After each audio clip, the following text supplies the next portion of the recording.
Hello students, good morning. देखिए, next paragraph हम लोग पढ़ने जा रहे हैं, पैराग्राफ नंबर 4।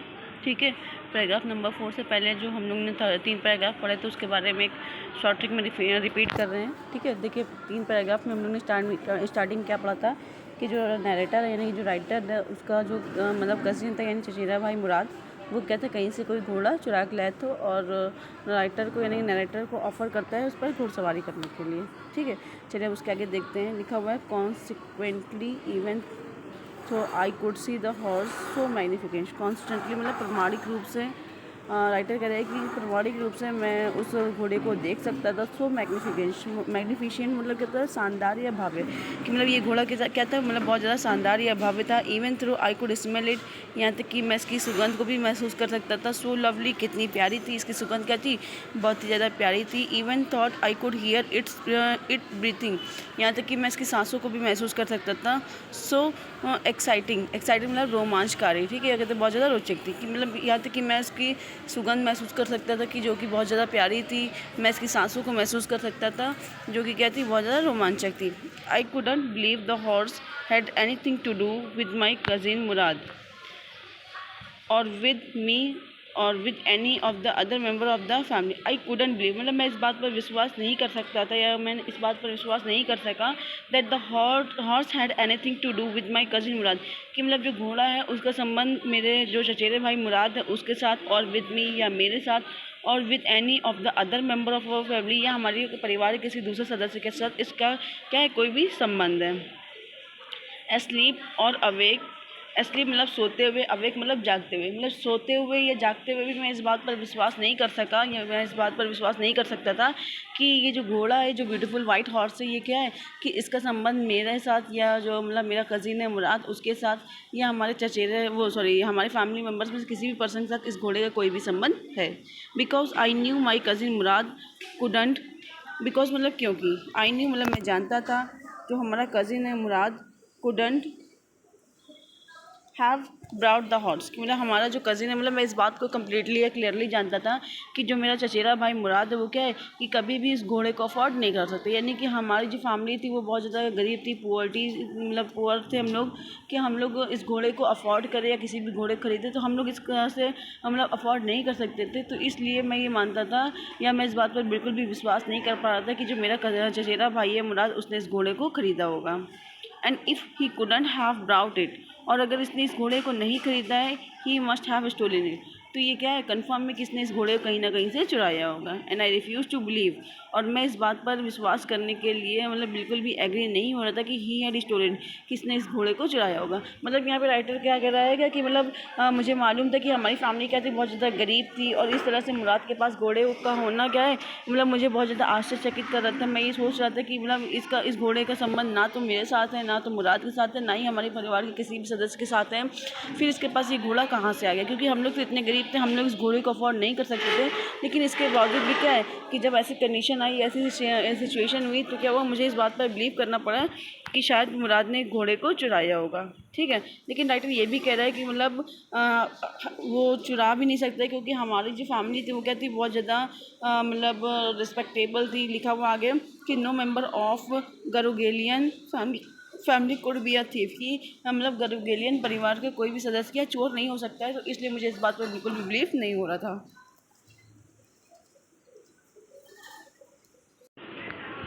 नेक्स्ट पैराग्राफ आता है हमारा paragraph number 5। I started first at my cousin and then at the horse. Stared मतलब होता है घूरना। ठीक है, स्टेयर्ड मीन्स क्या होता है, घूरना। कि सबसे पहले क्या किया, मैंने अपने भाई कज़िन की ओर घूरा और उसके बाद घोड़े की तरफ घूरा।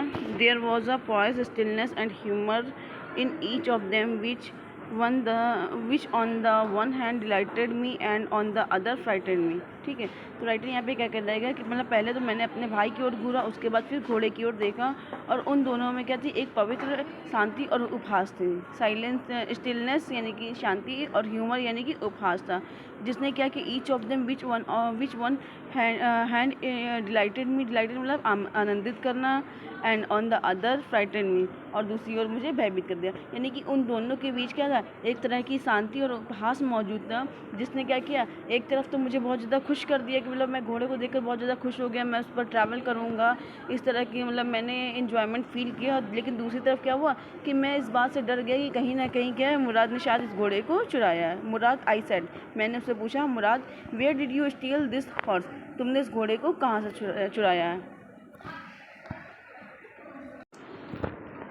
मैंने मुराद से पूछा कि मुराद, तुमने इस घोड़े को कहाँ से चुराया है। Leap out of the window he said, if you want to ride.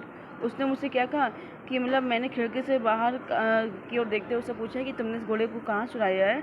तो उसने मुझसे कहा खिड़की के बाहर कूद जाओ, और अगर तुम घुड़सवारी करना चाहते हो, if you want to ride, कि अगर तुम इस घोड़े पर बैठना चाहते हो, उसकी सवारी करना चाहते हो, तो खिड़की से तुम कूद जाओ। It was true then, it was true, ये सच था। Then he had stolen the horse, कि मतलब अब मुझे इस बात पर विश्वास हो गया था कि उसने क्या किया, इस घोड़े को चुराया हुआ था। There was no question about it, और अब इस पर क्या था कि मतलब मुझे कोई भी प्रश्न नहीं रह गए थे कि मैं उससे कोई भी प्रश्न करूं। He had come to invite me to ride और नॉट एज आई चॉइस, और मतलब मुझे इस बात पर भी बिलीव हो गया था कि उसने इस घोड़े को चुराया है, और वो मेरे पास केवल मुझे ऑफ़र करने आया है कि मतलब मैं उस घोड़े की सवारी करना चाहता हूँ या नहीं। अब वो मेरे ऊपर डिपेंड करता है या मेरे ऊपर निर्भर करता है कि मैं मतलब घोड़े की सवारी कैसे करूँगा। Well, it seemed to me stealing a horse for a ride was not the same thing as stealing something else. Writer क्या कह रहा है कि well it seem to me, मतलब मुझे ऐसा लगा उस टाइम पे कि stealing a horse for a ride was not same thing as stealing something else, कि घोड़े को चुराना यानी कि घुड़सवारी करने के लिए घोड़े को चुराना क्या है, कोई बड़ी बात नहीं है। यानी कि वो उन तरह की चोरियों में शामिल नहीं होती है जैसे कि अदर चोरियाँ होती, दूसरी चीज़ों की चोरियाँ होती, जैसे कि पैसे की चोरी हो जाएगी, ठीक है। तो मतलब पैसे को चुराने के समान ही घोड़े को चुराना क्या है, मतलब एक चोरी के समान नहीं था। For all I knew may be it was not stealing at all, क्योंकि मैं ये जानता था कि मतलब पैसे की चोरी करना क्या है, चोरी कहलाएगी, लेकिन किसी घोड़े को सवारी करने के लिए चोरी करना क्या है, वो चोरी नहीं कहलाएगी। और अगर आप घोड़े के मतलब शौकीन हैं, या अगर आप भी घोड़े की सवारी करना चाहते हैं, जैसे कि मैं और मुराद बहुत ज़्यादा शौकीन थे घोड़े की सवारी करने के लिए, तो अगर मेरे और मुराद के समान ही क्या है, आप भी जो है क्रेज़ी हैं यानी कि घोड़े की सवारी करना चाहते हैं, तो इट वॉज नॉट स्टीलिंग, तो क्या होगा, ये चोरी बिल्कुल भी नहीं होगी। It wouldn't become stealing until we offer to sell the horse which of course I knew we would never do, कि मतलब ये चोरी क्या होगी, ये चोरी तो तब होती है यानी कि जो घोड़े को चुरा करके लाया था, हम लोग उस पर राइडिंग करने जाते हैं, तो मेरा मानना ये है कि वो चोरी क्या है, मतलब घोड़े को सवारी करने के लिए चुराना ये चोरी नहीं कहलाएगी। क्योंकि अगर हम धन दौलत की चोरी करते हैं तो क्या होगा, वो तो चोरी होगी, लेकिन किसी घोड़े को सवारी करने के लिए केवल चुराना या अपने आनंद के लिए चुराना क्या होगा, चोरी नहीं कहलाएगी। और चोरी तो वो तब होती है जब क्या करते हैं कि हम लोग इस घोड़े को चुराते हैं और इसको किसी दूसरे व्यक्ति को या बाज़ार में कहीं पर भी क्या करते हैं, हम लोग इसको पैसे के बदले में बेच देते हैं, यानी कि इसको बेच करके हम लोग पैसे प्राप्त कर लेते हैं, तो क्या होती, तब ये चोरी कहलाती। और ऐसे क्या होगा, ये बिल्कुल भी मतलब ये चोरी बिल्कुल भी नहीं कहलाएगी। नेक्स्ट पैराग्राफ है, पैराग्राफ नंबर 6 लिखा हुआ है, let me put on some cloth I said. जब बुराज ने मुझे ऑफ़र किया कि घोड़े की सवारी करना है या नहीं, तो मैंने उससे कहा कि let me put on some cloth, कि मुझे कुछ कपड़े मतलब मुझे कपड़े पहन लेने दो। I all right he said, उसने कहा ठीक है बट हरी, लेकिन जल्दी करो। I leaped into my cloth, मैं जल्दी से अपने कपड़े पहन लिया। I jump down to the yard, yard मतलब होता है आंगन, ठीक है, जो कि मतलब घर के पीछे का होता है, from the window and leaped up into the onto the horse behind my cousin Murad, कि मैं तुरंत ही कूद करके आंगन में गया और कूदते हुए या उछलते हुए मैं तुरंत ही घोड़े के ऊपर बैठ गया, यानी कि अपने कजिन मुराद के पीछे घोड़े के ऊपर बैठ गया। That year we lived at the edge of the town, और उस वर्ष हमारा जो मतलब घर था वो मतलब जो नगर था उसकी सीमा के वॉलनट एवेन्यू में हम लोग रहते थे, यानी कि हमारा घर कहाँ था कि जो मतलब शहर की जो सीमा थी उसके वॉलनट एवेन्यू, ये एक प्लेस का नाम है, हम लोग वहाँ पर रहते थे। Behind our house was the country, के हमारे घर के पीछे क्या था, कंट्री यानी कि शहर नगर मौजूद था। वाइन यार्ड्स, ऑर्चयार्ड, कि हमारे घर के पीछे शहर जिसमें कि वाइन यार्ड, ऑर्चयार्ड, इरीगेशन डिचेस यानी कि मतलब सिंचाई करने के लिए जो गड्ढे खोदे जाते थे वो, प्लस कंट्री रोड्स मौजूद थी। In less than 3 minutes we were on Olive Avenue, और लगभग कम से कम 3 मिनट में हम लोग फिर कहाँ पहुँच गए, ओलिव एवेन्यू पहुँच गए। And then the horse began to trot, और तब घोड़े ने क्या किया कि तेज़ी से दौड़ना आरंभ कर दिया, मानो इस तरह से वो दौड़ रहा था कि मानो क्या वो हवा से बातें कर रहा हो। The air was new and lovely to breathe. और उस वक्त जब हम लोग घोड़े की सवारी कर रहे थे तो उस वक्त क्या है कि जो हवा थी वो हमें मतलब बहुत ज़्यादा मनमोहित, सुगंधित या नई सी लगी। और हम लोग खुले में या कहते मतलब जो हमारी सांसें थी या जो हम लोग खुली हवा में जो सांस ले पाते हैं वो हमें बहुत ज़्यादा प्यारी महसूस हो रही थी। यानी कि यहाँ पे राइडिंग का पूरा जो है सीन बताया गया कि हम लोग किस तरह से फील कर रहे थे। The feel of the horse running was wonderful. और जो हॉर्स रनिंग की जो फीलिंग थी वो क्या थी, बहुत ज़्यादा वंडरफुल थी। My cousin Murad who was considered one of the craziest member of our family began to sing. कि हमारा मतलब मेरा जो कज़िन है मुराद, जो कि जिसे क्या है कि परिवार का सबसे ज़्यादा सनकी व्यक्ति माना जाता है, तो हम लोग जब उसमें सवारी कर रहे थे तो उसने क्या किया कि तेज़ी से गाना आरंभ कर दिया। I mean he began to roar. मतलब गाने का मतलब क्या है कि ये नहीं कि कोई गाना गुनगुनाना चालू कर दिया, उसने मतलब तेज़ी से बादलों की गरज के समान ही क्या किया, चिल्लाना शुरू कर दिया। नेक्स्ट पैराग्राफ है पैराग्राफ नंबर 7। लिखा हुआ है every family has a craze streak in it somewhere. जैसे कि माना जाता है कि या कहते हैं हर परिवार में कहीं ना कहीं एक सनकी व्यक्ति प्रवृत्ति वाला व्यक्ति होता है। And my cousin Mourad was considered the natural descendant of the crazy streak in our tribe. और जो मेरा कज़िन था मुराद, वो क्या है कि हमारे कबीले की सनकी प्रवृत्ति का स्वाभाविक वंशज माना जाता है। यानी कि जो हर एक कहते हैं कि हर एक परिवार में एक ना एक सनकी व्यक्ति होता है, तो मुराद क्या है कि हमारे परिवार का वही एक सनकी व्यक्ति है जिसे क्या है कि उस सनकी प्रवृत्ति वाले व्यक्ति का वंशज माना जा रहा था। और बिफोर हिम यानी कि उससे पहले was our uncle Khosrove and enormous man with a powerful head of black hair and the largest moustache in the San Joaquin Valley. ठीक है, तो यहाँ पर राइटर क्या कह रहे हैं कि मतलब हमारा जो कज़िन था मुराद, वो क्या सनकी प्रवृत्ति वाला माना जाता था। और इससे पहले क्या था कि हमारे जो चाचा थे जिनका नाम खुशरोव था, वो एक विशाल शरीर वाले व्यक्ति थे। उनके सर पर काले कलर के बाल थे और उनकी मूछें क्या थी, जो जैक्विन वैली में सबसे ज़्यादा बड़ी थी। A man so furious in temper. Furious in temper मतलब बहुत ज़्यादा गुस्से वाले व्यक्ति होना, यानी गुस्से वाले स्वभाव के होना।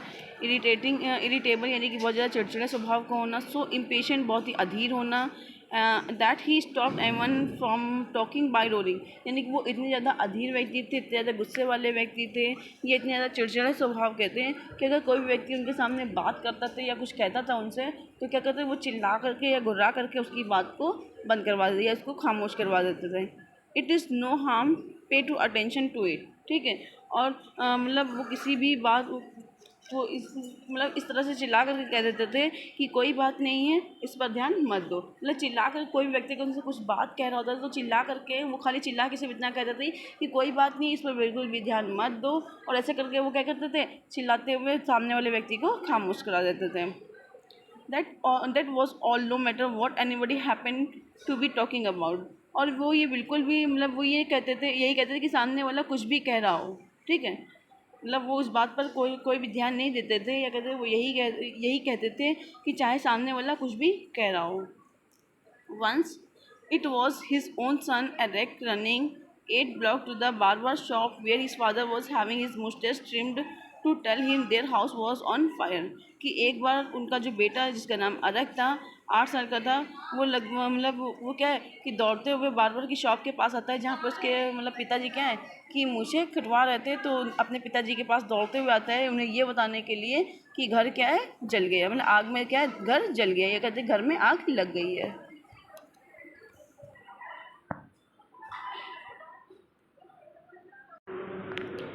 This man Khosrove sat up in the chair and roared. और जब लड़के ने मतलब अपने पिता को ये बताया कि घर में आग लग गई है, तो जो ये आदमी था खुशरौ यानी कि जो नरेटर का जो चाचा था, ठीक है, वो अपनी चेयर पर खामोशी से बैठा रहा और चिल्लाते हुए कहा, इट इज़ नो हार्म, कोई बात नहीं है, पे नो अटेंशन टू इट, इस तरफ या इसकी ओर ध्यान मत दो। बार्बर ने ये बात कही कि the boy says your house is on fire. कि लड़का कह रहा, मतलब बार्बर को ये लगा कि शायद ये बात ना समझ पाएँ कि लड़का क्या कह रहा है, तो बार्बर ने उसी बात को रिपीट किया और क्या कहा कि मतलब आपका बेटा कह रहा है कि घर में आग लग गई है। सो खुशरौ रोब। इस बात पर खुशरौ फिर से गुस्सा होते हुए कहते हैं, enough, it is no harm I say. मैंने कहा, मतलब खामोश हो जाओ, बहुत हो गया, मैंने कहा ना कि कोई बात नहीं है। ठीक है, तो इस तरह से उन्होंने क्या चिल्लाते हुए दोनों व्यक्तियों को चुप करा देते हैं। यहाँ पे आपका पैराग्राफ नंबर 7 फिनिश हो गया।